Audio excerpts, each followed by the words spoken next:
तो आपने देखा किस तरीके से यहाँ पर अपने ही पिता की ओर से एक बच्चे का अपहरण कर दिया जाता है। और चलिए अब बढ़ते हैं अगली खबर की ओर। बलरामपुर जिले से 25 किलोमीटर की दूरी पर बढ़ाकोट गांव अपनी बदहाली के आंसू रो रहा है। यहाँ पर गंदगी का अंबार है जिससे कि ग्रामीण बीमार हो जाते हैं। जिम्मेदार अधिकारी और प्रधान से कई बार शिकायत की गई, लेकिन शिकायत के बाद भी कोई कार्रवाई नहीं की गई है। तो हम गांव में हैं और लोगों से बातचीत करने का प्रयास करते हैं। क्या नाम है आपका भाई साहब? मुस्तफा।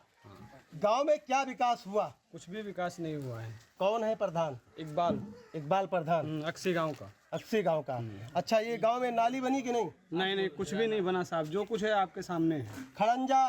कुछ भी नहीं। कुछ भी नहीं। कुछ भी विकास नहीं हुआ। वोट नाम का कुछ भी नहीं हुआ। वोट हम लोग एकदम सन्निसा दिए हैं, उनको जिताए हैं, प्रधान बनाए थे और वो वादा करके गए थे कि हम ये पूरा बना देंगे, और कुछ भी नहीं किए। वो नाली खड़ंजा कुछ भी नहीं बनाए सर। कुछ नहीं है। क्या नाम है आपका? अब्दुल वहाद। गांव में क्या विकास हुआ? कुछ विकास नहीं हुआ सर। कुछ विकास नहीं हुआ। कुछ एक दाना नहीं। जो नाली खड़ंजा? कुछ नहीं सर। नाली खड़ंजा तो कुछ मेरे गांव में लगा ही नहीं। पानी? कुछ नहीं। पानी का कनेक्शन दे गए, पानी आ ही नहीं रहा। गांव में विकास हुआ तो आखिर कहाँ हुआ, या विकास सिर्फ कागजों में ही रहकर सिमट गया? न्यूज स्टेट के लिए सीपी मिश्रा, बलरामपुर, उत्तर प्रदेश। लखनऊ में समाजवादी पार्टी के अध्यक्ष अखिलेश यादव ने महिला मोर्चे के साथ बैठक की।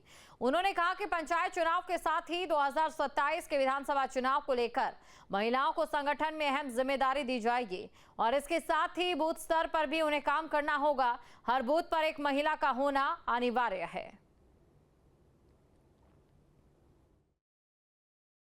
इधर देखने को मिला है कि सबसे ज्यादा असुरक्षित माहौल महिलाओं और बेटियों के लिए पुलिस जब चुनाव जिताने का काम करेंगे, उनसे पॉलिटिकल काम कराएंगे, तो उनसे लॉ और ऑर्डर की उम्मीद नहीं कर सकते। आने वाले समय में समाजवादी सरकार बनेगी, स्त्री सम्मान समृद्धि योजना लागू कर करके अपने स्त्रियां, महिलाएं और संगठन से जोड़ करके तमाम उत्तर प्रदेश की गरीब महिलाओं की मदद करने का काम समाजवादी सरकार में होगा। डेटा स्टोर होगा। जो सबसे महत्वपूर्ण चीज है कि इलेक्शन का डेटा सुरक्षित रहे, स्टोर्ड रहे। अगर कभी कोई शिकायत हो, उस शिकायत पर कुछ कार्रवाई कर सकें। मुझे तो ऐसा महसूस हो रहा है कि भारतीय जनता पार्टी के दबाव में इलेक्शन कमीशन ऐसा फैसला ले रहा है, क्योंकि उत्तर प्रदेश में हमने देखा था, इनकी पुलिस कुछ वर्दी में, कुछ प्राइवेट ड्रेस में वोटर्स को धमका रहे थे। उत्तर प्रदेश में होने वाले पंचायत चुनाव और आने वाले विधानसभा चुनाव को लेकर समाजवादी पार्टी ने तैयारियां शुरू कर दी हैं। एक के बाद एक विंग के साथ लगातार बैठक हो रही है और महिला संगठनों के साथ जो है अखिलेश यादव ने बैठक की। आप लोग बैठक में मौजूद थी, क्या क्या चर्चाएं हुई? अखिलेश जी ने क्या क्या बताया आपको? बहुत जो राष्ट्रीय अध्यक्ष जी ने हमारे बताए हैं वो किसी सरकार ने नहीं बताता है। उनको सम्मान करना भी जानते हैं, उनको सम्मान से बुलाना भी जानते हैं, सम्मान से छोड़ना भी जानते हैं कि हमारी महिलाएं जो आती हैं मीटिंग में सुरक्षित से जाएं, सुरक्षित से जाएं। गया है कि महिलाओं को हर बूथ पे एक एक महिला रखना है और उसको बाद जो है मेहनत से काम करना है और 27 में हम लोगों को सरकार बनाना है। जी, 27 में सरकार बनाना है, महिलाओं को हर बूथ पर जिम्मेदारी संभालनी हो। यादव समाजवादी के साथ समाजवादी पार्टी के संगठन की तमाम लोग यहाँ पर मौजूद थी। बैठक में क्या क्या तय हुआ? आज महिला सभा और प्रदेश महिलाएं आई और पूर्व सांसद बृजभूषण शरण सिंह ने राहुल गांधी पर निशाना साधा है। उन्होंने राहुल के चुनाव आयोग पर दिए बयान पर प्रतिक्रिया दी। उन्होंने कहा कि राहुल गांधी को ना चुनाव आयोग पर भरोसा है, ना ही न्यायपालिका पर। उनको यहां से ध्यान हटाकर अपनी हार पर मंथन करना चाहिए। उनको विचार करना चाहिए कि उनकी हार क्यों होती है। राहुल गांधी के सलाहकार बहुत हल्के लोग हैं। देखिए, राहुल गांधी को उनका एक पुरानी आदत है कि जो गाना वो बजाना शुरू करते हैं, वही गाना वो बजाते रहते हैं। उनको न चुनाव आयोग के पर भरोसा है, न न्यायपालिका पर भरोसा है, न सरकार पर भरोसा है। अब उसके लिए क्या किया जा सकता है? अगर उनको दिक्कत है तो न्यायपालिका के शरण में जाएं या संसद में चर्चा कराऊं, कानून में परिवर्तन कराऊं, लेकिन उनको कहीं ना कहीं तो भरोसा होना चाहिए। जब वो चुनाव जीत जाते हैं तब चुनाव आयोग ठीक है, और जब वो चुनाव हार जाते हैं तो चुनाव आयोग नहीं ठीक है।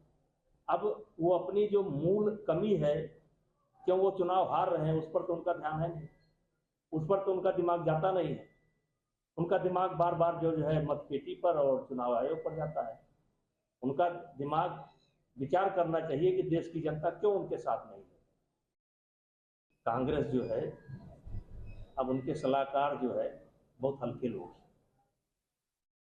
इस टुकड़े टुकड़े गैंग के लोग, वामपंथी विचारधारा के लोग उनके अगल बगल दिखाई पड़ते हैं, और इसलिए उनको सही पिक्चर नहीं दिखाई पड़ती।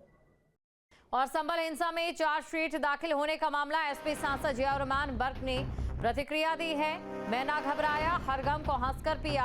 एसपी सांसद की ओर से कहा गया, मैं ना झुकता हूं और ना ही बिकता हूं, हर मजलूम के साथ मजबूती से खड़ा हूं। ये तमाम बातें उनकी ओर से कही गई हैं। एसपी सांसद जियाउर-रहमान बर्क का मैं ना घबराया, हर गम को हंसकर पिया, ये उनकी ओर से पोस्ट किया गया।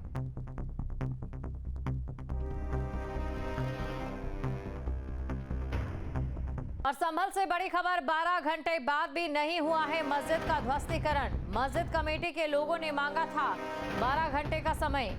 एसडीएम और सीओ मुस्तफा मस्जिद पहुंचे, मस्जिद कमेटी के लोगों से बातचीत की। भारी पुलिस बल भी यहां पर मौजूद है। तो 12 घंटे बाद भी नहीं हुआ मस्जिद का ध्वस्तीकरण, ये बड़ी खबर आपको बता रहे हैं। मस्जिद कमेटी के लोगों ने 12 घंटे का समय मांगा था।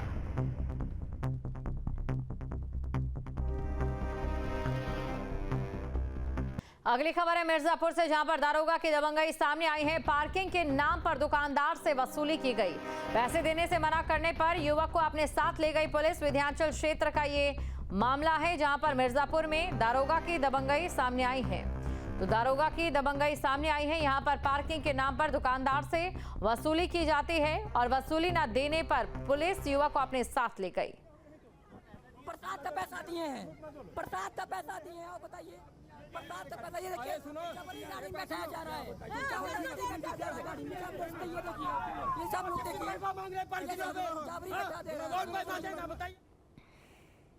जहाँ भक्ति है हर शब्द में, कथाओं में छुपे हैं दिव्य रहस्य, और ज्योतिष देता है जीवन को दिशा। धर्म से जुड़ी हर बातों को जानने के लिए हमारे चैनल स्तुति को सब्सक्राइब करें।